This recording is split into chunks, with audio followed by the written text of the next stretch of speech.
നമസ്കാരം, good morning കേരളത്തിലേക്ക് എല്ലാ പ്രിയ പ്രേക്ഷകർക്കും സ്വാഗതം. പുറത്തേക്കിറങ്ങുന്നവർ ശ്രദ്ധിക്കുക. തുലാവർഷം എത്തുകയാണ്. സംസ്ഥാനത്ത് മഴ കനക്കും. നമ്മൾ വിദേശത്തേക്ക് പോവുകയാണെങ്കിൽ റഷ്യയെ സാമ്പത്തികമായി ഒറ്റപ്പെടുത്താനുള്ള വലിയ ശ്രമത്തിലാണ് ട്രംപ്. അതിനായി ഉഭയകക്ഷി ബന്ധങ്ങളൊക്കെ ഉപയോഗിക്കാനാണ് ശ്രമം. ബീഹാർ നിയമസഭാ തെരഞ്ഞെടുപ്പ് വിശേഷങ്ങളുണ്ട്. മുഖ്യമന്ത്രി പിണറായി വിജയന്റെ ഗൾഫ് പര്യടന വിശേഷങ്ങളുണ്ട്. അങ്ങനെ രാവിലത്തെ വാർത്തകൾ എന്തൊക്കെയാണെന്ന് നമുക്ക് നോക്കാം. ആദ്യം പ്രധാന വാർത്തകളിലേക്ക്.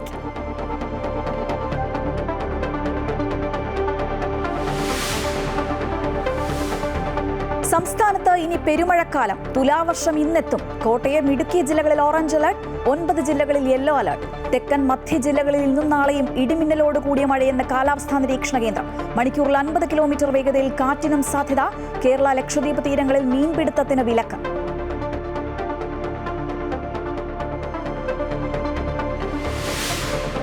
This ridiculous war where they've lost 1.5 million people, by the way. Russia's lost 1.5 million people, soldiers mostly.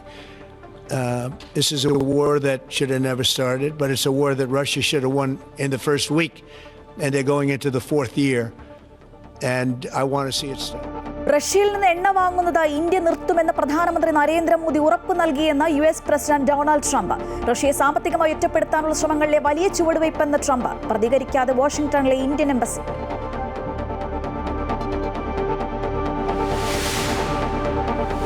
Palakkad Nenmara Sajitha കൊലക്കേസിൽ പ്രതി ചെന്താമരയുടെ ശിക്ഷാവിധി ഇന്ന്. ശിക്ഷ വിധിക്കുന്നത് പാലക്കാട് ജില്ലാ സെഷൻസ് കോടതി.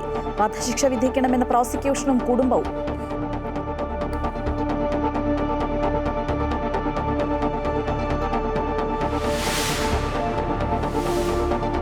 മുഖ്യമന്ത്രി പിണറായി വിജയന്റെ ഗൾഫ് പര്യടനം തുടങ്ങി. ബഹ്റൈനിലെത്തിയ മുഖ്യമന്ത്രി നാളെ നടക്കുന്ന പ്രവാസി മലയാളി സംഗമത്തിൽ പങ്കെടുക്കും. ബഹ്റൈനിലെ പ്രതിപക്ഷ സംഘടനകൾ ബഹിഷ്കരിക്കും. 24 ഒമാനിലും 29 ഖത്തറിലും എത്തും.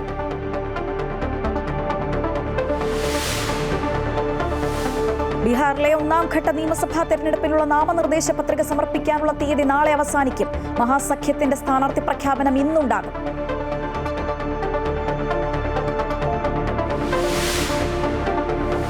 ഹമാസിന് ശക്തമായ താക്കീതുമായി ഡൊണാൾഡ് ട്രംപ്. പീസ് കരാർ ലംഘിച്ചാൽ വീണ്ടും ഇസ്രയേലിന് സൈനിക നടപടിക്ക് അനുവാദം നൽകുമെന്ന് ട്രംപ്. 72 മണിക്കൂറിനകം എല്ലാ ബന്ദികളുടെയും മൃതദേഹം കൈമാറണമെന്ന വ്യവസ്ഥ ഹമാസ് ലംഘിച്ചുവെന്നും US പ്രസിഡന്റ്.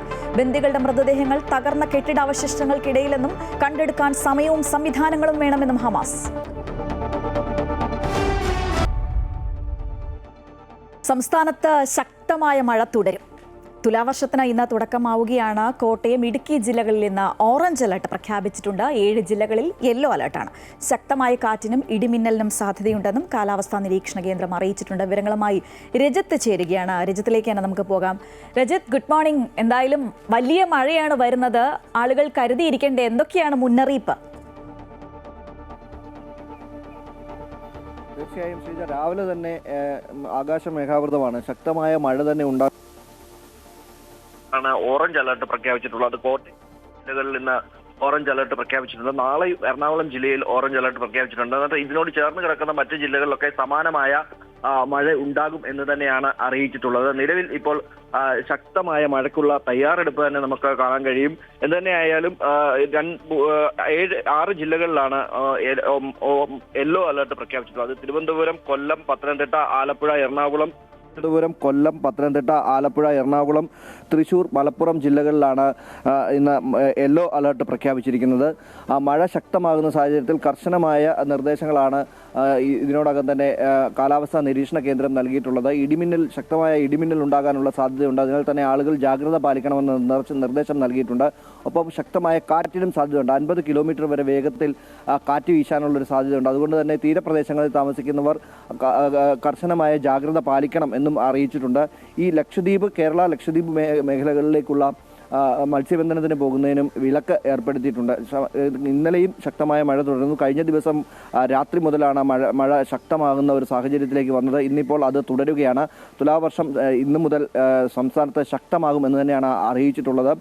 ലക്ഷദ്വീപ് മേഖലയിൽ രൂപപ്പെട്ടിട്ടുള്ള ചക്രവാത ചുഴിയാണ് ഈ തുലാവർഷം ശക്തമാകുന്നതിൻ്റെ സാധ്യതകൾ വർദ്ധിപ്പിക്കുന്നത്. അതുകൊണ്ട് തന്നെ ആ ചക്രവാത ചുഴിയുടെ സ്വാധീനം വർദ്ധിച്ചിട്ടുണ്ട് എന്ന് തന്നെയാണ് കാലാവസ്ഥാ നിരീക്ഷണ കേന്ദ്രം വിലയിരുത്തുന്നത്. അതുകൊണ്ട് തന്നെ മഴ വരും മണിക്കൂറുകളിൽ ശക്തമായ മഴയ്ക്കാണ് സാധ്യതയുള്ളത്. അത് പ്രധാനമായും മധ്യ കേരളത്തിലാണ് ഇപ്പോൾ മഴയുടെ സ്വാധീനമുണ്ടാകുക. തൃശ്ശൂർ വരെയുള്ള ജില്ലകളിൽ ശക്തമായ മഴയുണ്ട്. അതിൽ തന്നെ കോട്ടയം, ഇടുക്കി ജില്ലകളിലാണ് ഇപ്പോൾ ഓറഞ്ച് അലേർട്ട് പ്രഖ്യാപിച്ചിരിക്കുന്നത്. ഓറഞ്ച് അലേർട്ട് എന്നത് 115 മില്ലിമീറ്റർ മുതൽ 205 മില്ലിമീറ്റർ വരെ ശക്തമായ മഴയ്ക്കാണ് സാധ്യതയുള്ളത്. അതുകൊണ്ട് തന്നെ കർശന നിർദ്ദേശങ്ങൾ പാലിക്കണമെന്ന പ്രത്യേകമായി തന്നെ അറിയിപ്പുണ്ട് എന്നതാണ്. ഒപ്പം തന്നെ ഈ തീരപ്രദേശങ്ങളിലൊക്കെ താമസിക്കുന്ന നദീതീരങ്ങളുടെയും അതുപോലെ തന്നെ മണ്ണിടിച്ചിൽ, മഴവെള്ളപ്പാച്ചിൽ തുടങ്ങിയ സാധ്യതകളുള്ള പ്രദേശങ്ങളിൽ താമസിക്കുന്നവർ മാറി താമസിക്കണമെന്ന നിർദ്ദേശം നൽകി കഴിഞ്ഞിട്ടുണ്ട്. അത്തരത്തിൽ കനത്ത ജാഗ്രതയാണ് സംസ്ഥാനത്ത് പ്രഖ്യാപിച്ചിട്ടുള്ളത്. ശക്തമായ മഴയുടെ ഒരു സാന്നിധ്യവും ഇപ്പോൾ മുതൽ തന്നെ തുടങ്ങിയിട്ടുമുണ്ട്. രജത്ത്, ഈ കഴിഞ്ഞ 2-3 ദിവസങ്ങളിലായി പൊതുവേ മഴയുണ്ട്, അത് ഒന്നുകൂടി കൂടും, അത് ശക്തമാകുമെന്ന് തന്നെയാണ് മനസ്സിലാകുന്നത്. പക്ഷേ ഇടിമിന്നലോടുകൂടി ഒരു മഴയ്ക്കാണ് സാധ്യത പറയുന്നത്. അതുകൊണ്ട് തന്നെ ഈ മലയോര മേഖലകളിലടക്കം കർശനമായ ജാഗ്രതാ നിർദ്ദേശങ്ങളൊക്കെ നൽകിയിട്ടില്ലേ? തീർച്ചയായും ഈ കാലാവസ്ഥാ നിരീക്ഷണ കേന്ദ്രം അത്തരത്തിലുള്ള പ്രത്യേക നിർദ്ദേശങ്ങൾ തന്നെയാണ് പ്രഖ്യാപിച്ചിട്ടുള്ളത്.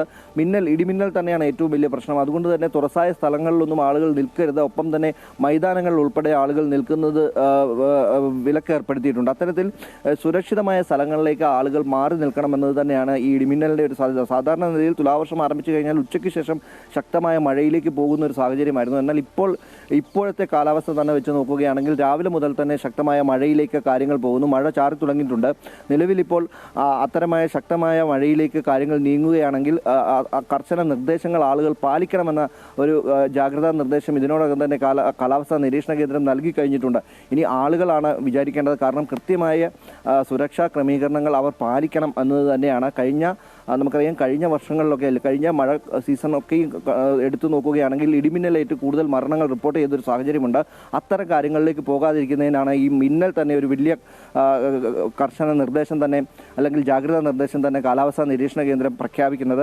ഒപ്പം തന്നെയാണ് ഈ ഓറഞ്ച് അലേർട്ട് പ്രഖ്യാപിച്ചിരിക്കുന്ന ജില്ലകൾ. അത് ഓറഞ്ച് അലേർട്ട് പ്രഖ്യാപിച്ചിരിക്കുന്നത് കോട്ടയം, ഇടുക്കി ജില്ലകളിലാണെങ്കിൽ പോലും സമീപ ജില്ലകളിലടക്കം ഓറഞ്ച് അലേർട്ടിന് സമാനമായ മഴ ഉണ്ടാകാനുള്ള സാഹചര്യമുണ്ട്. അതുകൊണ്ട് തന്നെയാണ് ഈ ജാഗ്രതാ നിർദ്ദേശങ്ങൾ കർശനമായി തന്നെ പാലിക്കണമെന്ന ഒരു കാര്യം കാലാവസ്ഥാ നിരീക്ഷണ കേന്ദ്രം നൽകുന്നത്.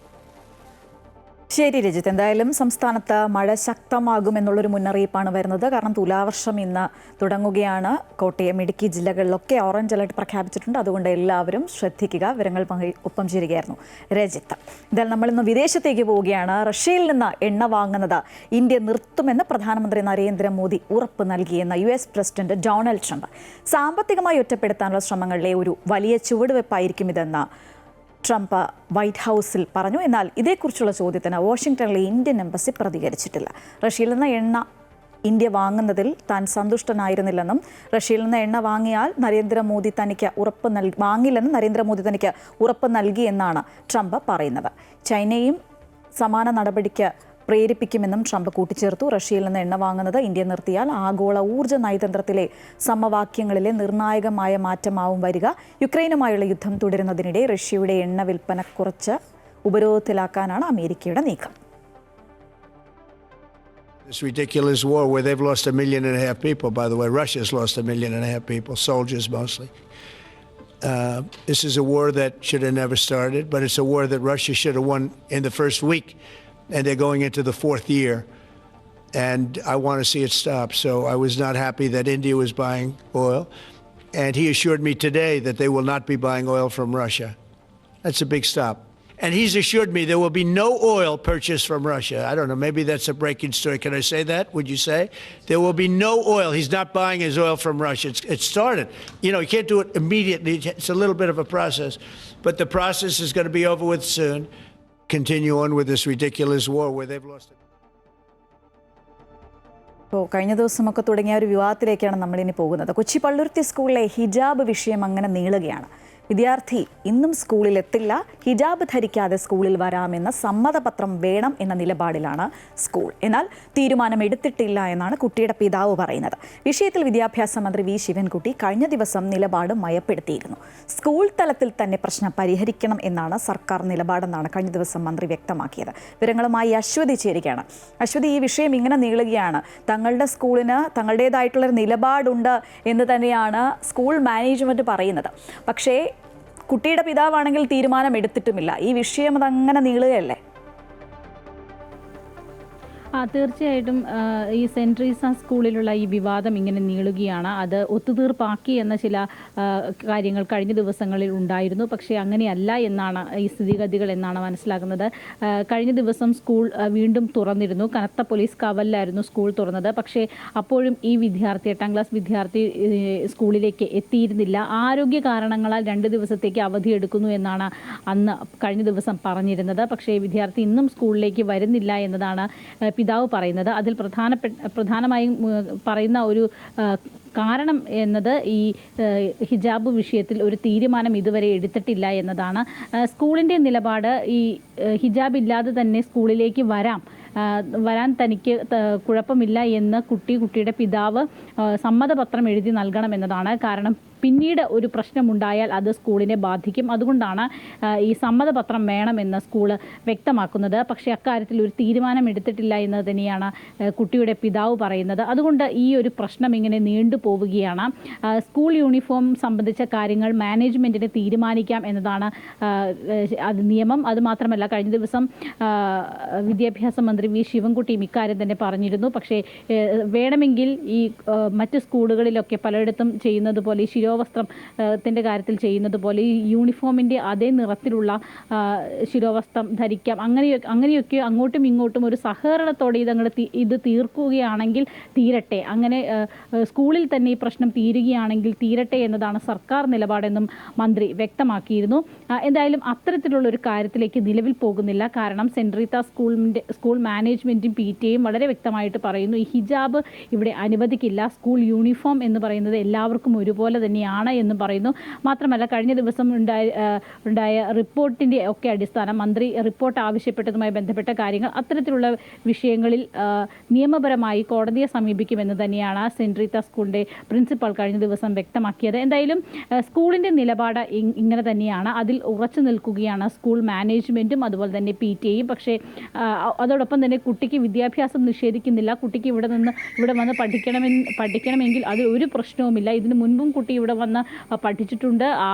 കുട്ടിയെ ഒരു തരത്തിലും അധ്യാപകരോ മറ്റാളുകളോ വിലക്കിയിട്ടില്ല തുടങ്ങിയ അതിൽ തെളിവുകളുണ്ട് എന്നും മാനേജ്മെൻറ്റ് വ്യക്തമാക്കുന്നുണ്ട്. എന്തായാലും ഇനി കുട്ടിയുടെ പിതാവാണ് ഇക്കാര്യത്തിൽ നിലപാടെടുക്കേണ്ടത്. മാത്രമല്ല, ഇത് വലിയൊരു രാഷ്ട്രീയ വിഷയം കൂടിയായി മാറുകയാണ്. കഴിഞ്ഞ ദിവസം കോൺഗ്രസ് ജില്ലയിലെ തന്നെ കോൺഗ്രസിൻ്റെ MP അതുപോലെ തന്നെ മറ്റ് കോൺഗ്രസിൻ്റെ ആളുകളുമെല്ലാം അവിടെ ചെന്നൊരു സമമായ നീക്കത്തിന് ശ്രമിക്കുകയും അത് പ്രശ്നം പരിഹരിച്ചു എന്ന് പറയുകയും ചെയ്തു. പക്ഷേ അങ്ങനെയല്ല എന്ന് പിന്നീട് നമുക്ക് ഈ പറയുന്ന സ്റ്റേറ്റ്മെൻറ്റുകളിൽ നിന്നൊക്കെ തന്നെ വ്യക്തമാക്കുന്നു. മാത്രമല്ല, BJP ഇത് വലിയ രീതിയിലുള്ള ആയുധമാക്കി എടുക്കുന്നു.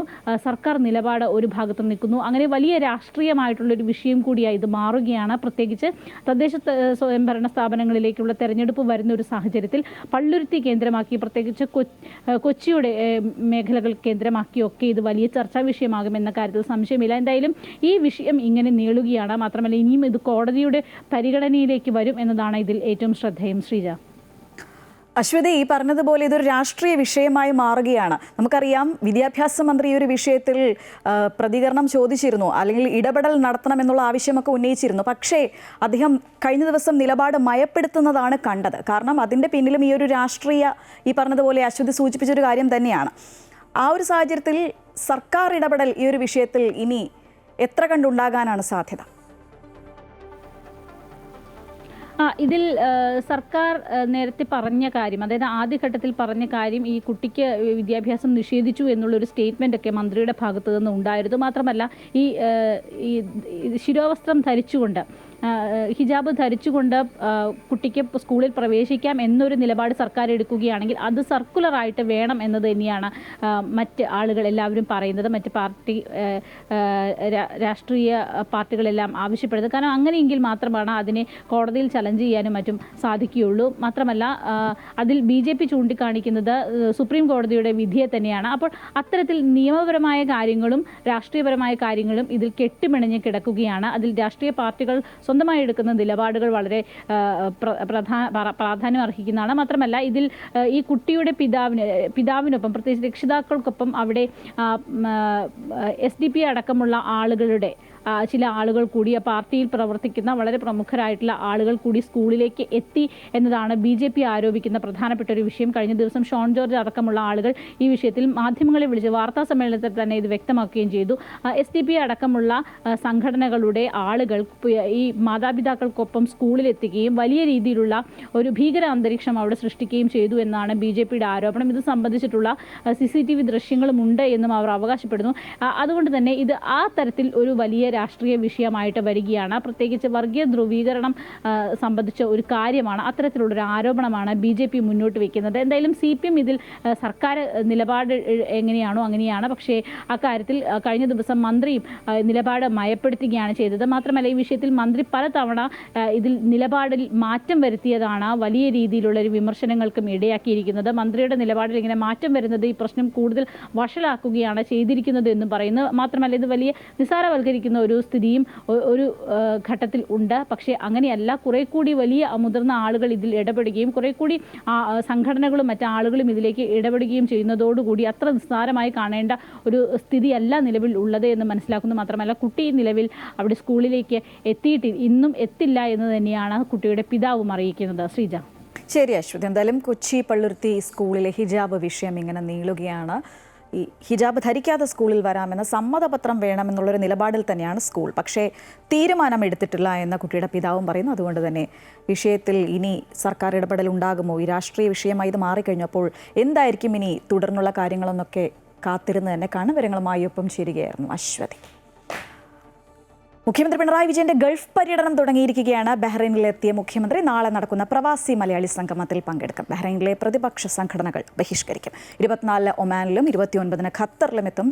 ശ്രീരാജ് കൈമൾ ചേരുകയാണ്. ശ്രീരാജ്, പിണറായി വിജയന്റെ ഗൾഫ് പര്യടനം തുടങ്ങിയിരിക്കുകയാണ്. അദ്ദേഹത്തിന്റെ പ്രധാന പരിപാടികൾ എന്തൊക്കെയാണ്?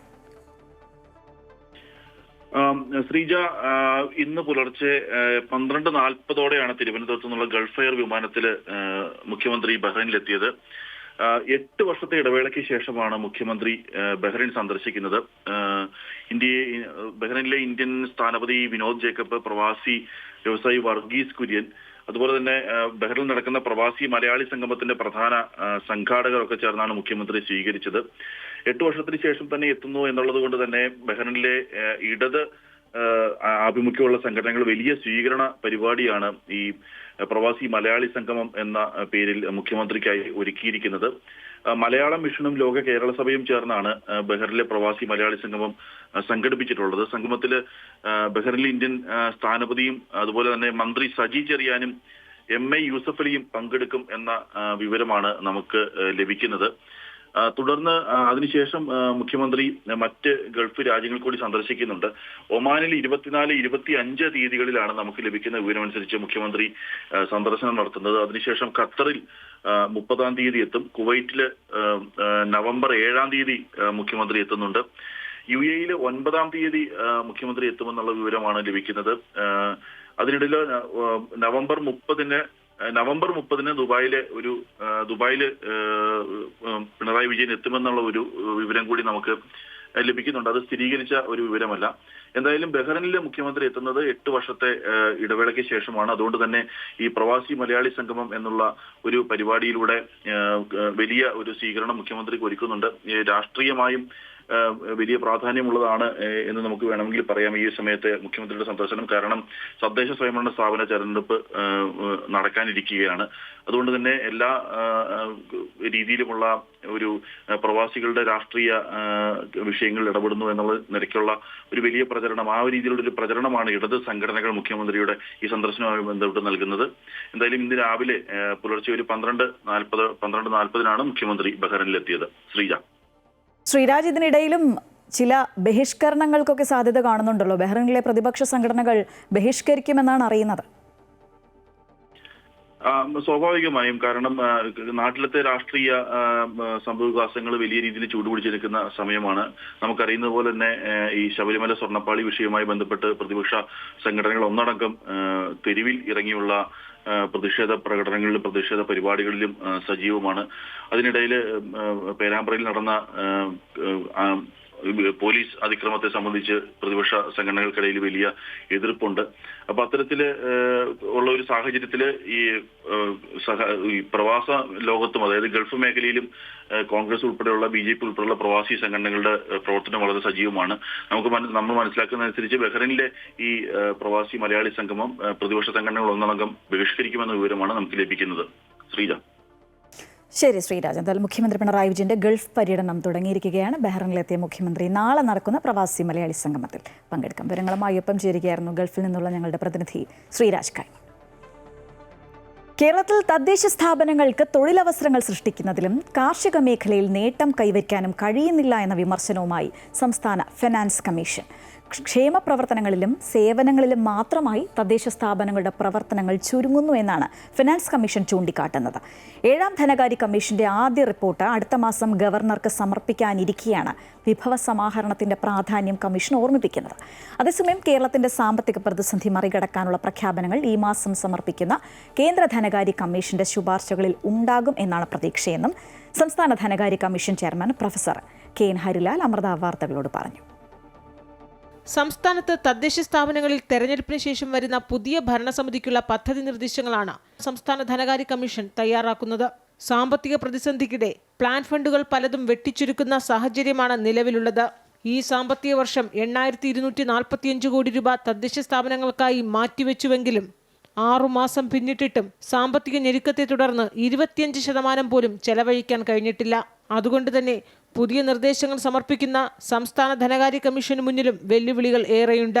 പക്ഷേ കേന്ദ്ര ധനകാര്യ കമ്മീഷന്റെ റിപ്പോർട്ട് ഈ മാസം അവസാനത്തോടെ വരുമ്പോൾ കേരളത്തിന് അനുകൂലമായ സമീപനമുണ്ടാകുമെന്ന പ്രതീക്ഷയിലാണ് സംസ്ഥാന കമ്മീഷനും.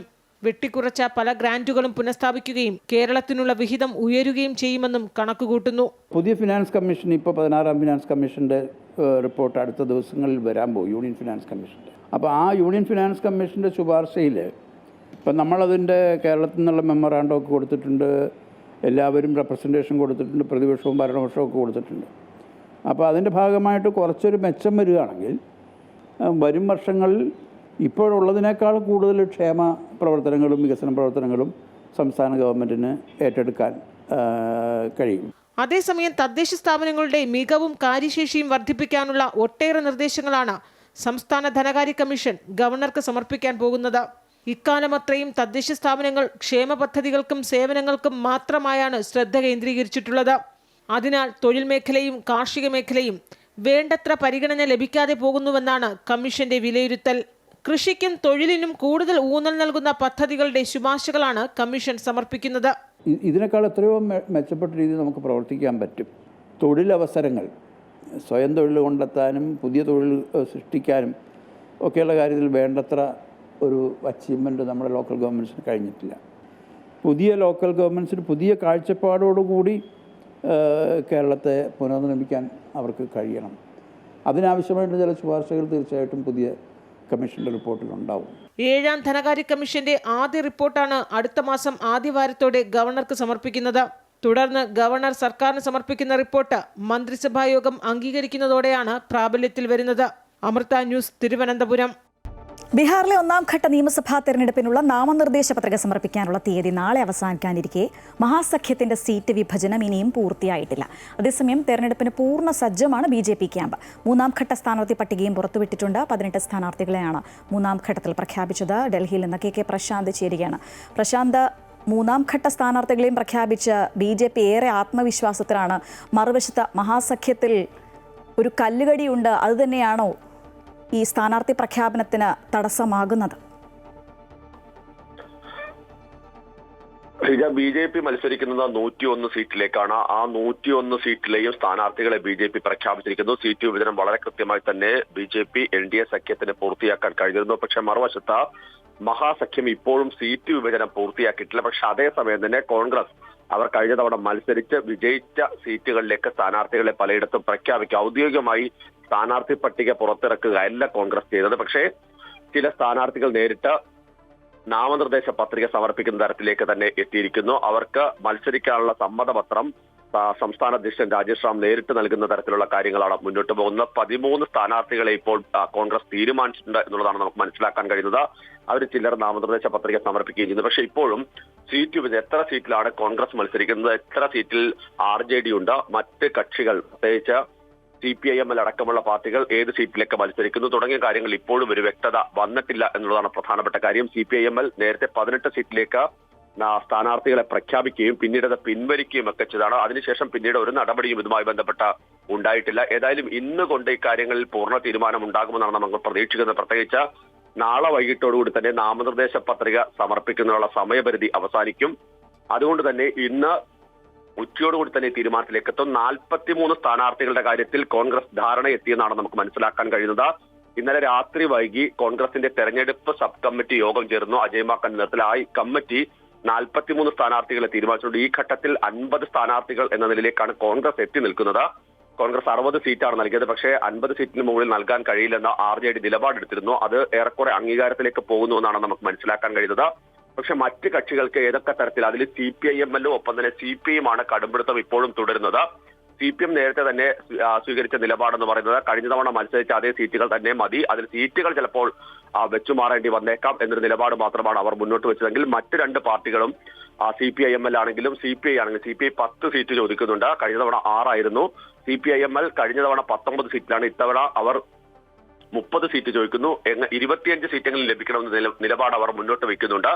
പക്ഷേ 20 സീറ്റിനധികം നൽകാൻ കഴിയുന്ന നിലപാട് തന്നെയാണ് RJD മുന്നോട്ട് വെക്കുന്നത്. ഏതായാലും നമ്മൾ ഈ സൂചിപ്പിച്ചതുപോലെ തന്നെ ഇന്ന് ഉച്ചയോടുകൂടി തന്നെ ഒരു തീരുമാനത്തിലേക്ക് എത്താൻ കഴിയുമെന്ന് തന്നെയാണ് എല്ലാവരും പ്രതീക്ഷിക്കുന്നത്. അതിൽ ഏറ്റവും പ്രധാനപ്പെട്ട കാര്യം, പലയിടത്തും കോൺഗ്രസ് സ്ഥാനാർത്ഥി പട്ടിക പുറത്തിറങ്ങിയില്ല. അതിനു മുൻപേ തന്നെ വലിയ പ്രതിഷേധങ്ങൾ പലയിടത്തും ഉയർന്നിട്ടുണ്ട്. ഇന്നലെ ചില നേതാക്കളെ പാട്ന വിമാനത്താവളത്തിൽ തടയുന്ന അവസ്ഥയിലേക്ക് കാര്യങ്ങൾ എത്തുന്നു. അതോടൊപ്പം തന്നെ AICC ആസ്ഥാനത്ത് പ്രതിഷേധം വരുന്നു. സംസ്ഥാന അധ്യക്ഷൻ രാജേഷ് റാമിന്റെ നേതൃത്വത്തിൽ സീറ്റുകൾ കച്ചവടം ചെയ്തു എന്നുള്ളതാണ് വലിയ ആരോപണമായി ഉയർത്തുന്നത്. ഇന്നലെ ചില നേതാക്കളെ കയ്യേറ്റം ചെയ്യുന്ന അവസ്ഥയിലേക്ക് പാട്ന വിമാനത്താവളത്തിൽ വരുന്നു. സ്വാഭാവികമായും കോൺഗ്രസിന്റെ ഒരു രീതി അനുസരിച്ചാണെങ്കിൽ ഈ സ്ഥാനാർത്ഥി പട്ടിക പൂർണ്ണമായും പുറത്തേക്ക് വരുമ്പോൾ ഇതിലും ഗുരുതരമായ പ്രതികരണങ്ങൾ സാധാരണ പ്രവർത്തകരുടെ ഭാഗത്തുനിന്നോ മറ്റു പ്രവർത്തകരുടെ ഭാഗത്തുനിന്നൊക്കെ തന്നെ ഉണ്ടാകാനുള്ള സാധ്യതയുണ്ട്. അതുകൊണ്ട് തന്നെ വളരെ കരുതലോടുകൂടി തന്നെയാണ് നേതൃത്വം ഈ സ്ഥാനാർത്ഥി പട്ടികയുമായി ബന്ധപ്പെട്ട് മുന്നോട്ട് പോകുന്നത്. 43 സ്ഥാനാർത്ഥികളുടെ കാര്യത്തിൽ തീരുമാനമായിട്ടുണ്ട് എന്ന് വ്യക്തമാകുമ്പോൾ പക്ഷെ ഔദ്യോഗിക പട്ടിക ഇതുവരെ ഒരു ആളുടെയും പുറത്തു വന്നിട്ടില്ല എന്നുള്ളതാണ്. എക്സ് അക്കൗണ്ടുകൾ വഴി ചില ആളുകൾ നാമനിർദ്ദേശ പത്രിക സമർപ്പിച്ചിട്ടുണ്ട്, ചില ആളുകൾക്ക് അംഗീകാരം നൽകി തുടങ്ങിയ വാർത്തകൾ മാത്രമാണ് കോൺഗ്രസിന്റെ ബീഹാർ നേതൃത്വം പുറത്തുവിടുന്നത്. മറ്റു തരത്തിൽ സാധാരണഗതിയിൽ ദേശീയ നേതൃത്വത്തിന്റെ അറിവോടുകൂടി ആ ദേശീയ നേതൃത്വമാണ് സ്ഥാനാർത്ഥി പട്ടിക പുറത്തിറങ്ങുക. അത്തരം ഒരു നടപടിയിലേക്ക് പോലും കൃത്യമായി കോൺഗ്രസിന് കടക്കാൻ കഴിയുന്നില്ല. ഒരുപക്ഷെ ഈ തെരഞ്ഞെടുപ്പ് പ്രഖ്യാപിക്കുന്നതിന് വലിയ പ്രതീക്ഷയായിരുന്നു RJD കോൺഗ്രസ് സഖ്യത്തിന് ഉണ്ടായിരുന്നെങ്കിൽ ഇപ്പോൾ ആ സാഹചര്യം ഇല്ല എന്ന് തന്നെ തരത്തിലേക്ക് കാര്യങ്ങൾ പോകുന്നു. കാരണം ഇപ്പോഴും സീറ്റ് വിഭജനം പൂർത്തിയാകുന്നില്ല, നേതാക്കൾക്കിടയിൽ തർക്കങ്ങൾ നിൽക്കുന്നു. അത്തരം ഒരു സാഹചര്യത്തിൽ അത് വേഗത്തിൽ പരിഹരിക്കുക എന്നുള്ളതാണ് ഇപ്പോൾ ഈ ഘട്ടത്തിൽ ഉദ്ദേശിക്കുന്നത്. അതേസമയം എണ്ണയിട്ട യന്ത്രം പോലെ തന്നെയാണ് BJPയുടെയും NDAയുടെയും പ്രവർത്തനം. വളരെ കൃത്യമായി സീറ്റ് വിഭജനം പൂർത്തിയാക്കുന്നു. ചില അസ്വാരസ്യങ്ങൾ HM അടക്കമുള്ള പാർട്ടികൾ മുന്നോട്ട് വെക്കുന്നുണ്ട്. പക്ഷെ അതിനെ മറികടക്കാൻ BJPയുടെ സംഘടനാ നേതൃത്വം കൊണ്ട് കഴിയുന്നു. ഉപേന്ദ്ര കുശ്വാഹ വലിയ വിമർശനം ഹൗവ സീറ്റുമായി ബന്ധപ്പെട്ട് ഉന്നയിക്കുന്നു. അത് നേരിട്ട് അമിത്ഷാ ചർച്ച നടത്തി അത് പരിഹരിക്കുന്നു. ഇങ്ങനെ വളരെ കൃത്യമായ രീതിയിൽ തന്നെയാണ് BJPയുടെ നേതൃത്വത്തിൽ ബീഹാറിൽ NDA വലിയ രീതിയിലുള്ള പോരാട്ടത്തിലേക്ക് പോയിക്കൊണ്ടിരിക്കുന്നത്. ശ്രീജ. ശരി പ്രശാന്ത്, ബീഹാറിലെ 1ാം ഘട്ട നിയമസഭാ തെരഞ്ഞെടുപ്പിനുള്ള നാമനിർദ്ദേശ പത്രിക സമർപ്പിക്കാനുള്ള തീയതി നാളെ അവസാനിക്കാനിരിക്കെ മഹാസഖ്യത്തിന്റെ സീറ്റ് വിഭജനം ഇനിയും പൂർത്തിയായിട്ടില്ല. മറുവശത്ത് BJP ക്യാമ്പ് പൂർണ്ണ സജ്ജമാണ്. 3ാം ഘട്ട സ്ഥാനാർത്ഥി പട്ടികയും അവർ പുറത്തുവിട്ടിട്ടുണ്ട്. വിവരങ്ങളുമായി ഇപ്പം ചേരുകയായിരുന്നു KK പ്രശാന്ത്. ഇനി നെന്മാറ പോത്തുണ്ടി സജിത കൊലക്കേസിൽ ശിക്ഷാവിധി ഇന്നാണ്. 2 ദിവസങ്ങൾക്ക് മുൻപാണ് പാലക്കാട് 4ാം അഡീഷണൽ ജില്ലാ സെഷൻസ് കോടതി കേസിൽ പ്രതി ചെന്താമര കുറ്റക്കാരനാണെന്ന് വിധിച്ചത്. കൊലപാതകത്തിന് പുറമെ തെളിവ് നശിപ്പിക്കൽ, വീട്ടിൽ അതിക്രമിച്ച് കടക്കൽ തുടങ്ങിയ കുറ്റങ്ങളെല്ലാം തെളിഞ്ഞതായി കോടതി വിധിച്ചിരുന്നു. വിവരങ്ങളുമായി ലക്ഷ്മി പ്രിയ ചേരുകയാണ്.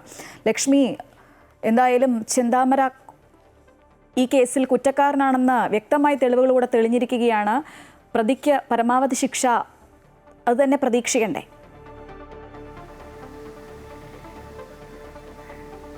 അതെ ശ്രീജ, കാരണം ഈ ഒരു സജിത കൊലക്കേസിൽ പുറത്തിറങ്ങിയതിന് ശേഷമാണ് രണ്ടുപേരെ ചെന്താമര വെട്ടിക്കൊലപ്പെടുത്തുന്നത്. അതുകൊണ്ട് തന്നെ ഈ ഒരു കേസിലെ ശിക്ഷാവിധി ഏറെ പ്രധാനമാണ്.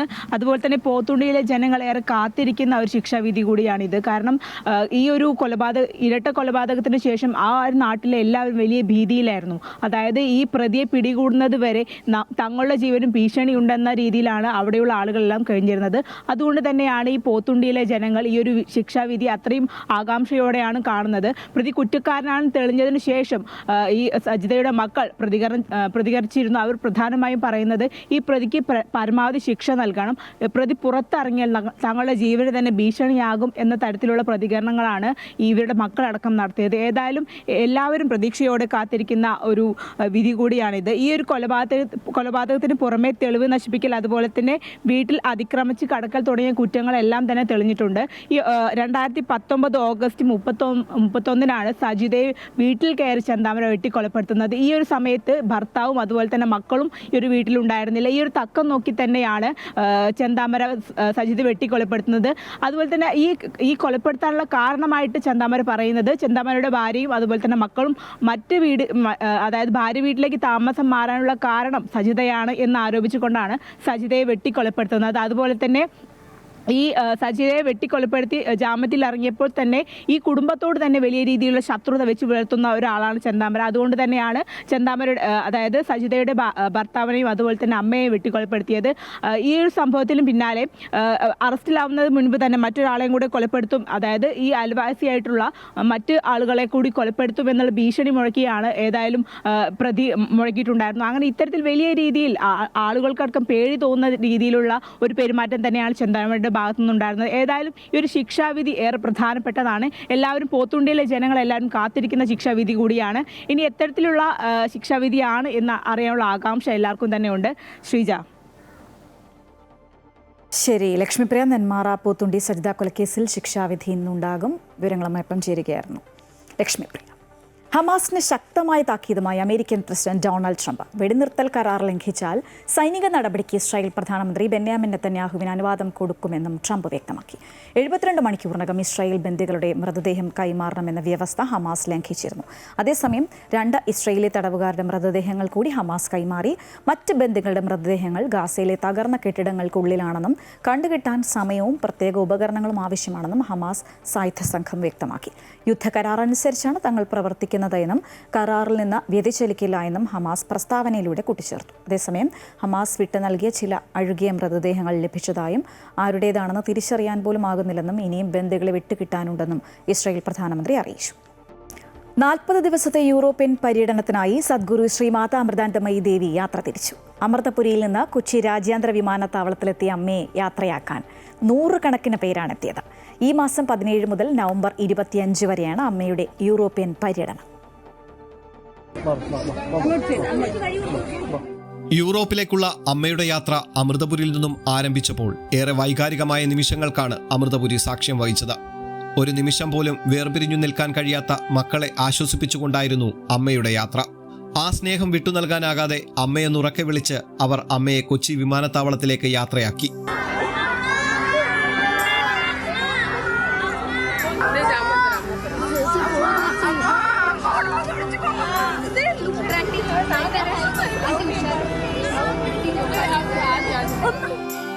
കൊച്ചി രാജ്യാന്തര വിമാനത്താവളത്തിലും അമ്മയെ കാണാൻ നിരവധി മക്കളാണ് കാത്തുനിന്നത്.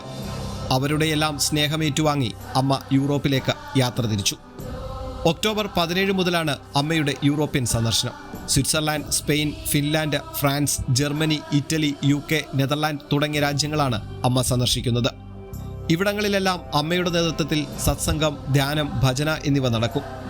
അമ്മയെ കാണാനെത്തുന്ന എല്ലാ മക്കൾക്കും അമ്മ ദർശനം നൽകും. കൂടാതെ വിവിധ സാമൂഹ്യ സേവന പ്രവർത്തനങ്ങളും നടക്കും. മാതാ അമൃതാനന്ദമയി മഠം വൈസ് ചെയർമാൻ സ്വാമി അമൃതസ്വരൂപാനന്ദപുരി അടക്കമുള്ള മുതിർന്ന സന്യാസ ശിഷ്യരും ബ്രഹ്മചാരിമാരും ആശ്രമ അന്തേവാസികളും അമ്മയെ അനുഗമിക്കുന്നുണ്ട്. സ്നേഹത്തിന് ഭാഷയുടെയോ ദേശങ്ങളുടെയോ അതിർവരമ്പുകളില്ല എന്നതിനുള്ള തെളിവാണ് അമ്മയുടെ ഓരോ വിദേശയാത്രകളും. അമ്മയുടെ വരവ് അറിയുമ്പോൾ തന്നെ മക്കളുടെ മനസ്സിൽ ഉത്സവമേളമാണ്. അമ്മയെ ഒന്ന് കാണാൻ, ആ സ്നേഹം ആവോളം അനുഭവിച്ചറിയാൻ അവർ കാത്തിരിക്കുകയാണ്. ഹൃദയത്തിൽ നിന്നും ഹൃദയത്തിലേക്ക് പകരുന്ന നിർമ്മല സ്നേഹത്തിന്റെ തളിർക്കാറ്റ് വീശുമ്പോൾ മക്കളുടെ കണ്ണുകൾ അറിയാതെ ഈറനണിയും. 5 വർഷങ്ങൾക്കു ശേഷമാണ് ഇപ്പോൾ അമ്മ മക്കളെ കാണാനായി യൂറോപ്പിലേക്ക് വീണ്ടും യാത്ര തിരിച്ചത്. ഒക്ടോബർ പകുതിയോടെ ആരംഭിച്ച് നവംബർ അവസാനത്തോടെ യൂറോപ്യൻ പര്യടനം പൂർത്തിയാക്കും. 8 രാജ്യങ്ങളിലെ 10 നഗരങ്ങളിലൂടെയാണ് ഇത്തവണ അമ്മയുടെ യാത്ര. ഒക്ടോബർ 17 മുതൽ 19 വരെ സ്വിറ്റ്സർലാൻഡ്, 21 മുതൽ 23 വരെ സ്പെയിൻ. ഒക്ടോബർ 26 മുതൽ 27 വരെ അമ്മയുടെ സന്ദർശനം ഫിൻലാൻഡിലാണ്. തുടർന്ന് 29 മുതൽ നവംബർ 5 വരെ ഫ്രാൻസ് സന്ദർശിക്കും. പിന്നീട് അമ്മ ജർമ്മനിയിലേക്ക് യാത്ര തിരിക്കും. അവിടെ നിന്നും ഇറ്റലി, UK, നെതർലാൻഡ്സ് എന്നീ രാജ്യങ്ങളിലും അമ്മ മക്കളെ കാണാനായി എത്തും. മനുഷ്യനിർമ്മിതമായ എല്ലാ വേർതിരിവുകൾക്കിടയിലും എല്ലാവരുടെയും ഉള്ളിലും നിർമ്മലമായ സ്നേഹം കൊതിക്കുന്ന ഒരു കുട്ടിയുണ്ടെന്ന് അമ്മ പറയാറുണ്ട്. ആ നിർമ്മല സ്നേഹമാണ് അമ്മ മക്കൾക്ക് പകർന്നു നൽകുന്നത്. അമൃത ന്യൂസ്, കൊല്ലം. കേരളത്തിലെ സന്യാസി ശ്രേഷ്ഠർ നയിക്കുന്ന ധർമ്മ സന്ദേശ യാത്രയ്ക്ക് ഇന്ന് കോട്ടയത്ത് സ്വീകരണം നൽകും. മാർഗദർശക മണ്ഡല അധ്യക്ഷൻ ചിദാനന്ദപുരി സ്വാമികളുടെ നേതൃത്വത്തിൽ 100-ലധികം സന്യാസിവര്യന്മാർ നയിക്കുന്ന ധർമ്മ സന്ദേശ യാത്ര വ്യാഴാഴ്ച രാവിലെ കോട്ടയം ജില്ലയിലെ മുണ്ടക്കയത്തെത്തും. രാവിലെ 9-ന് കോട്ടയം തിരുനക്കരയിൽ സ്വീകരണം നൽകും. തുടർന്ന് ശ്രീരംഗം ഓഡിറ്റോറിയത്തിൽ നടക്കുന്ന ഹിന്ദു നേതൃസംഗമത്തിൽ സന്യാസിമാർ, ഹിന്ദു സംഘടനാ നേതാക്കൾ, ആത്മീയാചാര്യന്മാർ, ക്ഷേത്രഭാരവാഹികൾ, പൗരപ്രമുഖർ എന്നിവർ പങ്കെടുക്കും.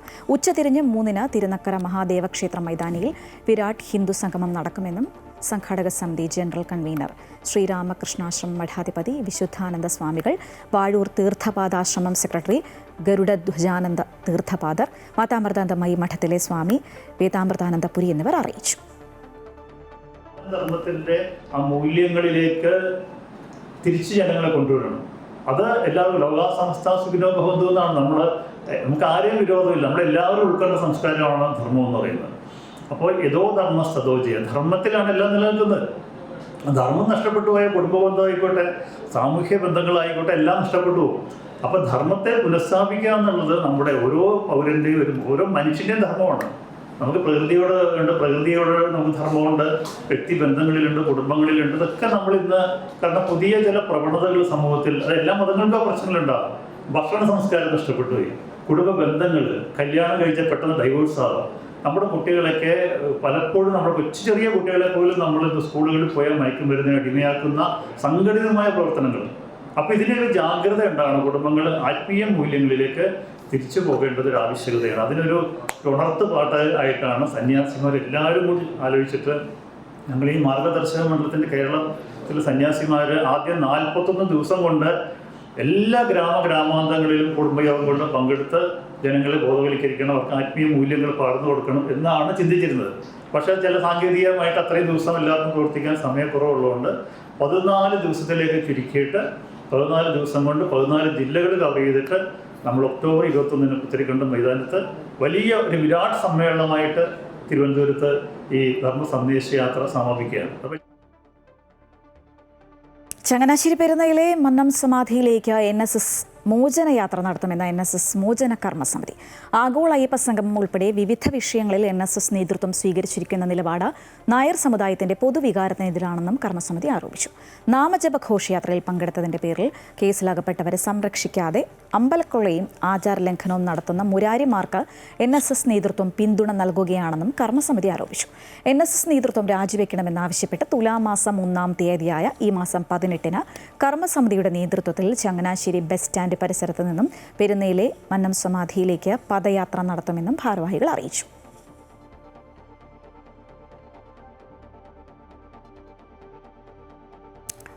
തൃശൂർ പുള്ള ആലപ്പാട് സഹകരണ സംഘത്തിന് കീഴിലുള്ള മെയിൻ തറയിൽ 60 ലക്ഷം രൂപ ചെലവഴിച്ച് നിർമ്മിച്ച സൗരോർജ്ജ പ്ലാന്റ് കമ്മീഷൻ ചെയ്യാതെ കിടന്ന് നശിക്കുകയാണ്. കൃഷി ആവശ്യത്തിനുള്ള മോട്ടോർ പമ്പിങ്ങിന് സൗരോർജ്ജം ഉപയോഗിക്കുന്നതിനായി 2022-ലാണ് സൗരോർജ്ജ പ്ലാന്റ് സ്ഥാപിച്ചത്. എത്രയും പെട്ടെന്ന് ഈ സൗരോർജ്ജ പ്ലാന്റിന്റെ പ്രവർത്തനം ആരംഭിക്കണം എന്നുള്ളതാണ് കോൾ കർഷകരുടെ ആവശ്യം. കൃഷി വകുപ്പിന് കീഴിൽ തൃശൂർ പൊന്നാനി കോൾ മേഖലയിൽ 100ഓളം പ്ലാന്റുകൾ സ്ഥാപിക്കുന്നതിന്റെ ഭാഗമായാണ് പുള്ളിൽ സൗരോർജ്ജ പ്ലാന്റ് സ്ഥാപിച്ചത്. പാരമ്പര്യേതര സൗരോർജ്ജ മേഖലയിൽ പ്രവർത്തിക്കുന്ന അനേർട്ട് 60 ലക്ഷം രൂപ ചിലവഴിച്ച 2022 ജൂണിൽ സൗരോർജ്ജ പ്ലാന്റ് സ്ഥാപിക്കുകയായിരുന്നു. 144 സോളാർ പാനലുകളാണ് ഇവിടെ ഘടിപ്പിച്ചിട്ടുള്ളത്. 2022 സെപ്റ്റംബറിൽ ട്രയൽ റണ്ണും നടത്തി. റെയ്ഡ്കോയ്ക്കായിരുന്നു നിർമ്മാണ ചുമതല. എന്നാൽ ഇതുവരെയും പദ്ധതി കമ്മീഷൻ ചെയ്തില്ല. ഇതോടെ ബുദ്ധിമുട്ടിലായിരിക്കുന്നത് കോൾ കർഷകരാണ്. 2 വർഷം കൊണ്ട് ഈ പ്രോജക്റ്റ് ഇവർ അനർട്ടിനെ ഏൽപ്പിക്കുകയും അനർട്ട് അത് റെയ്ഡ്കോനെ ഏൽപ്പിക്കുകയും ചെയ്തത്. അവിടെ നിന്ന് തുടങ്ങി 2 വർഷം കൊണ്ട് ഈ ഫൗണ്ടേഷനും എല്ലാ പരിപാടികളും കഴിഞ്ഞു. പിന്നെ അവർ വന്നിട്ട് ഞങ്ങൾക്ക് ട്രയൽ റൺ ഓടിച്ച് കാണിച്ചു തരികയാണ് ഉണ്ടായത്. അപ്പോൾ അവർ പറഞ്ഞു, ഇത് നിങ്ങൾക്ക് 9:30 മുതൽ രാവിലെ 9:30 മുതൽ 4 മണി വരെയുള്ള സമയത്ത് നേരിട്ട് ഫുള്ളായിട്ട് ഈ 50 HP മോട്ടോർ പ്രവർത്തിപ്പിക്കും. പിന്നെ ബാക്കി വരുന്ന സമയങ്ങളിലുള്ളത് KSEBിയിലേക്കും. ഞങ്ങൾക്ക് ആകെ ഒരു വർഷത്തിൽ 50 ദിവസമേ വേണ്ടൂ. ഒരു ദിവസം ഏകദേശം 3500 രൂപയോളം കറണ്ട് നിങ്ങൾക്ക് ഇതിൽ നിന്ന് ഉൽപ്പാദിപ്പിക്കാൻ പറ്റും. ഈ പദ്ധതിയുടെ ചിലവ് 60 ലക്ഷം രൂപയാണ് അന്ന് പറഞ്ഞത്. അങ്ങനെയാണെങ്കിൽ ഇപ്പോൾ ഞങ്ങൾക്ക് 3 വർഷം എന്തായാലും ഞങ്ങൾക്കൊരു വർഷത്തിൽ ഒരു 10 ലക്ഷം രൂപ, ഇത് 30 ലക്ഷം രൂപ കിട്ടേണ്ടത് ഞങ്ങളുടെ നശിച്ചു പോയി. ഞങ്ങൾക്ക് ഇതിൻ്റെ നഷ്ടം ഉണ്ടായത് പരിഹരിച്ച് കിട്ടും വേണം. ഞങ്ങൾക്ക് എത്രയും പെട്ടെന്ന് ഇത് ഞങ്ങളുടെ ഒരു വരുമാന ഭാഗമാക്കിയിട്ട് മാറ്റി കിട്ടുകയും വേണം. അതാണ് ഞങ്ങളുടെ പടവ് കമ്മിറ്റിയുടെ ആവശ്യം. നിലവിൽ KSEBിയുടെ വൈദ്യുതി ഉപയോഗിച്ചാണ് മോട്ടോർ പമ്പിംഗ് നടത്തുന്നത്. കമ്മീഷൻ ചെയ്യാതെ സോളാർ വഴി വെള്ളം പമ്പ് ചെയ്യാനാകില്ലെന്നാണ് ഉദ്യോഗസ്ഥർ പറയുന്നത്.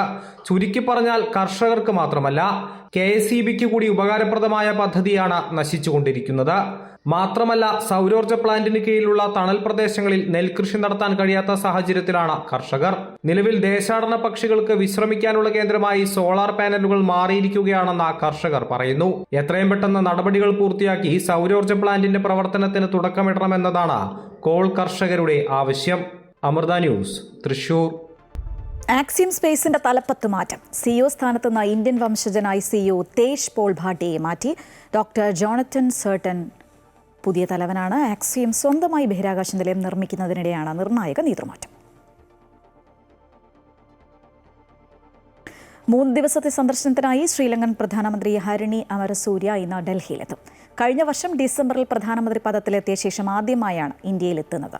രാവിലെ 11-ന് വിദേശകാര്യമന്ത്രി S ജയശങ്കറുമായി കൂടിക്കാഴ്ച നടത്തും. ഉച്ചയ്ക്ക് 12-ന് ഡൽഹി സർവകലാശാലയിലെ ഹിന്ദു കോളേജിൽ സ്വീകരണം ഒരുക്കിയിട്ടുണ്ട്.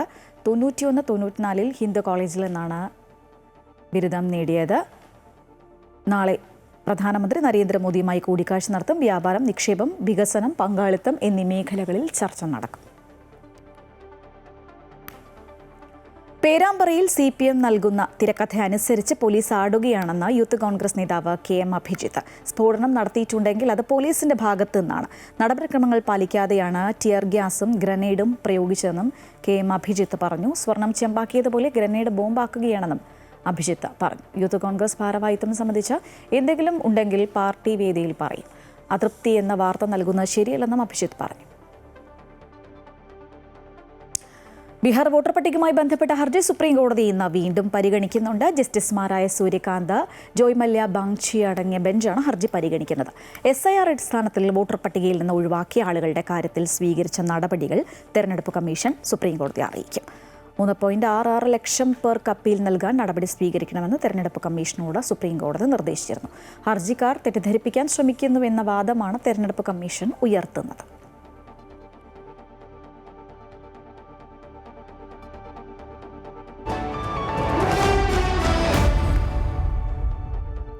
വിപണി വിലയിരുത്തലുമായി ധനകാര്യ ഓഹരി വിദഗ്ധൻ K ദിലീപ് ചേരുകയാണ്. Shri Dileep, good morning. കേരളത്തിലേക്ക് സ്വാഗതം. ഇന്ന് വിപണിയിൽ നമുക്ക് എന്ത് പ്രതീക്ഷിക്കാം? ഇന്നും നേട്ടത്തിൽ തന്നെയായിരിക്കും വ്യാപാരം തുടങ്ങുക. ആഗോള വിപണിയിലെല്ലാം നേട്ടമാണ്. പ്രത്യേകിച്ചും US വിപണികളിലും യൂറോപ്യൻ വിപണികളിലും ഇന്നലെ നേട്ടത്തിലാണ് വ്യാപാരം അവസാനിപ്പിച്ചിരിക്കുന്നത്. അതിൻ്റെ ഒരു സ്വാധീനം നമ്മുടെ വിപണിയിലുണ്ടാകും. മാത്രമല്ല മറ്റു വിപണികളെല്ലാം ഇപ്പോൾ വലിയ നേട്ടത്തിൽ തന്നെ വ്യാപാരം പുരോഗമിക്കുമ്പോഴും നമ്മുടെ വിപണിയിൽ ഇപ്പോഴും കാര്യമാത്ര ഒരു നിക്ഷേപ താല്പര്യം ഉണ്ടായിട്ടില്ല. അതിന് പ്രധാനപ്പെട്ട ഒരു കാരണം താരിഫുമായി ബന്ധപ്പെട്ട് നിലനിൽക്കുന്ന ചില ആശങ്കകളും ഒപ്പം തന്നെ വിദേശ നിക്ഷേപ സ്ഥാപനങ്ങൾ പല ദിവസങ്ങളിലും വിൽപ്പനയിലായിരുന്നു എന്നുള്ളതുമാണ്. എന്നാൽ ഇപ്പോൾ കഴിഞ്ഞ കുറച്ച് ദിവസങ്ങളായി വിദേശ നിക്ഷേപ സ്ഥാപനങ്ങളുടെ വിൽപ്പനയുടെ തോത് കുറഞ്ഞിട്ടുണ്ടെന്ന് മാത്രമല്ല ചില ദിവസങ്ങളിൽ അവർ നേരിയ തോതിലെങ്കിലും മറ്റ് നിക്ഷേപത്തിലുമാണ്. ഇന്നലെയും നേരിയ തോതിൽ മറ്റ് നിക്ഷേപത്തിലായിരുന്നു. എന്നാൽ ആഭ്യന്തര നിക്ഷേപ സ്ഥാപനങ്ങൾ വലിയ തോതിൽ വിപണിയിൽ നിക്ഷേപം തുടരുന്നതുകൊണ്ട് തന്നെ മുന്നോട്ട് നീങ്ങുന്ന ഒരു സാഹചര്യമാണ് ഇപ്പോൾ വിപണിയിലുള്ളത്. സാങ്കേതികമായും മുൻനിര സൂചികയായ നിഫ്റ്റിക്ക് പ്രധാന നിലവാരമായ 25,180 എന്ന നിലവാരത്തിന് മുകളിൽ ഇന്നലെ 25,300 മുകളിലാണ് വ്യാപാരം അവസാനിപ്പിച്ചത്. ഇത് സാങ്കേതികമായും വിപണി മുന്നോട്ട് നീങ്ങുമെന്നുള്ള സൂചന നൽകുന്നതാണ്. കമ്പനികളുടെ പ്രവർത്തന ഫലങ്ങളായിരിക്കും ഇനിയുള്ള ദിവസങ്ങളിൽ വിപണിയെ ഏറെ സ്വാധീനിക്കുക. നേരത്തെ പുറത്തു വന്ന IT മേഖലയിലെ കമ്പനികളുടെ പ്രവർത്തന ഫലങ്ങൾ, പ്രത്യേകിച്ചും TCS, ടെക് മഹീന്ദ്ര തുടങ്ങിയവരുടെ പ്രവർത്തന ഫലങ്ങൾ അത്ര മോശമായിരുന്നില്ല. മാത്രമല്ല TCSൻ്റേത് മികച്ച പ്രവർത്തന ഫലവുമായിരുന്നു. അതിൻ്റെ സ്വാധീനം, അനുകൂലമായ ഒരു സ്വാധീനം വിപണിയിൽ ഉണ്ടാവുകയും ചെയ്തിരുന്നു. എന്നാൽ ഇന്നലെ പുറത്തു വന്ന ബാങ്കിങ് മേഖലയിലെ ആദ്യ പ്രവർത്തന ഫലമായിരുന്ന ആക്സിസ് ബാങ്കിൻ്റെ പ്രവർത്തന ഫലം അത്ര മികച്ചതായിരുന്നില്ല. ഏതാണ്ട് 25% കുറവാണ് കഴിഞ്ഞ വർഷത്തുമായി താരതമ്യം ചെയ്യുമ്പോൾ ആക്സിസ് ബാങ്കിൻ്റെ പ്രവർത്തന ഫലം. അത് ഒരുപക്ഷെ ഇന്ന് വിപണിക്ക് പ്രതികൂലമായി, പ്രത്യേകിച്ചും ബാങ്കിങ് ഓഹരികളെ പ്രതികൂലമായി ബാധിച്ചേക്കാം. മറ്റ് ഘടകങ്ങളെല്ലാം ഇപ്പോൾ അനുകൂലമായിരിക്കുന്നതുകൊണ്ട് തന്നെ നിക്ഷേപ താല്പര്യം തുറന്നേക്കുമെന്ന് തന്നെയാണ് കരുതുന്നത്. 25,500 എന്നുള്ള നിലവാരമായിരിക്കും മുൻനിര സൂചികയായ നിഫ്റ്റിക്ക് ഇനി പ്രധാനം. എന്തായാലും ഇന്ന് നേട്ടത്തിലായിരിക്കും വ്യാപാരം തുടങ്ങുക. വളരെ ഉയർന്ന തോതിലുള്ള കയറ്റങ്ങൾ പ്രതീക്ഷിക്കുകയും വേണം. നന്ദി ശ്രീകലി.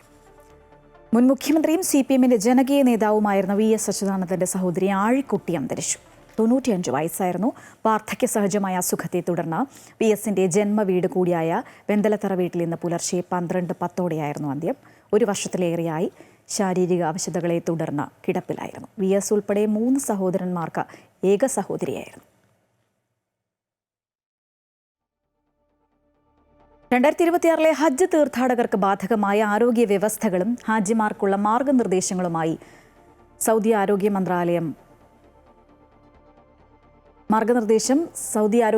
പുറത്തിറക്കുകയും ആ മാർഗനിർദ്ദേശം സൗദി ഹജ്ജ് ഉംറ മന്ത്രാലയം വിദേശ രാജ്യങ്ങളെ അറിയിക്കുകയും ചെയ്തു.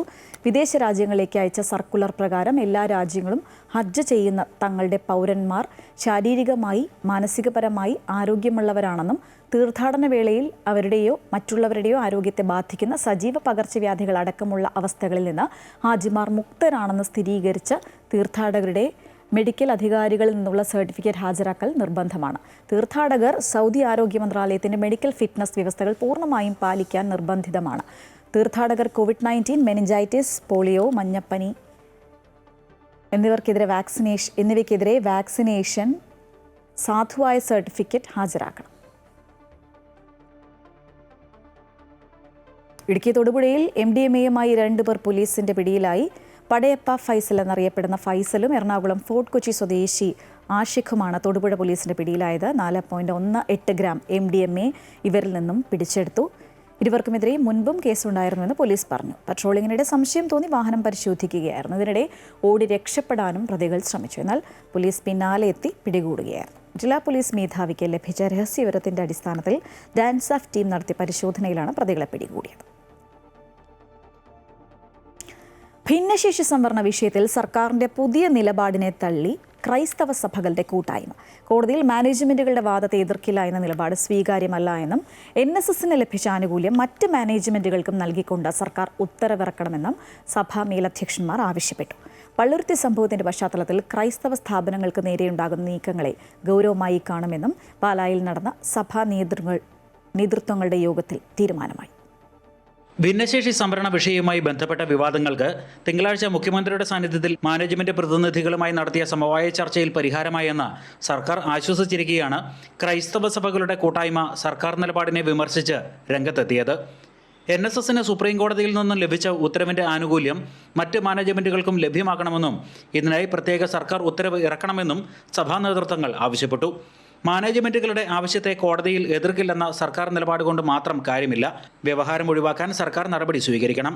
സമരമല്ല സഭകളുടെ രീതിയെന്നും ഓർത്തഡോക്സ് സഭാധ്യക്ഷൻ ബെസേലിയസ് മാർത്തോമ മാത്യൂസ് തൃതീയൻ കാതോലിക്ക ബാവ പറഞ്ഞു.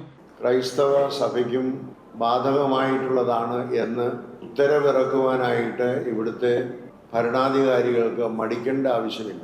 ക്രൈസ്തവരെ പ്രത്യേകമായി ബാധിക്കുന്നതായ പ്രശ്നങ്ങളിൽ ക്രൈസ്തവ സമൂഹം ഒരുമിച്ച് നിന്ന് നീതി നിഷേധമുണ്ടെങ്കിൽ അത് പരിഹരിക്കപ്പെടുവാൻ ഒരുമിച്ച് ശ്രമിക്കണം, കൂട്ടായി ശ്രമിക്കണമെന്നുള്ള ഒരു തീരുമാനമാണ്. പള്ളുരുത്തി സംഭവത്തിന്റെ പശ്ചാത്തലത്തിൽ ക്രൈസ്തവ സ്ഥാപനങ്ങൾക്ക് നേരെ ഉണ്ടാകുന്ന നീക്കങ്ങളെ ഗൗരവമായി കാണുന്നുവെന്നും ഇത് സംബന്ധിച്ച് ഗൗരവമായ പഠനം നടത്തുമെന്നും ഭാരവാഹികൾ അറിയിച്ചു. പള്ളുരുത്തിയിൽ മാത്രമല്ല കഴിഞ്ഞ കുറച്ച് കാലങ്ങളായിട്ട് ക്രൈസ്തവ സ്ഥാപനങ്ങൾക്ക് നേരെ ഉണ്ടാകുന്ന അസ്വസ്ഥതകൾ അതേത് സ്വഭാവത്തിലുള്ളതാണ്, അതിന്റെ പ്രേരണ എന്താണ്, അതുണ്ടാക്കുന്ന പ്രത്യാഘാതങ്ങൾ എന്താണ്, ഈ വിഷയങ്ങളെക്കുറിച്ച് ഗൗരവമായി പഠിക്കാൻ യോഗം തീരുമാനിച്ചു. ക്രൈസ്തവ സഭകളെ ബാധിക്കുന്ന വിവിധ വിഷയങ്ങൾ ചർച്ച ചെയ്യുന്നതിനായി പാലാ ബിഷപ്സ് ഹൗസിൽ നടന്ന കേരളത്തിലെ എപ്പിസ്കോപ്പൽ സഭകളുടെ പ്രതിനിധി സമ്മേളനത്തിന് ശേഷമാണ് ആനുകാലിക വിഷയങ്ങളിൽ സഭാ നേതൃത്വങ്ങൾ നിലപാട് വിശദീകരിച്ചത്. അമൃത ന്യൂസ്, കോട്ടയം.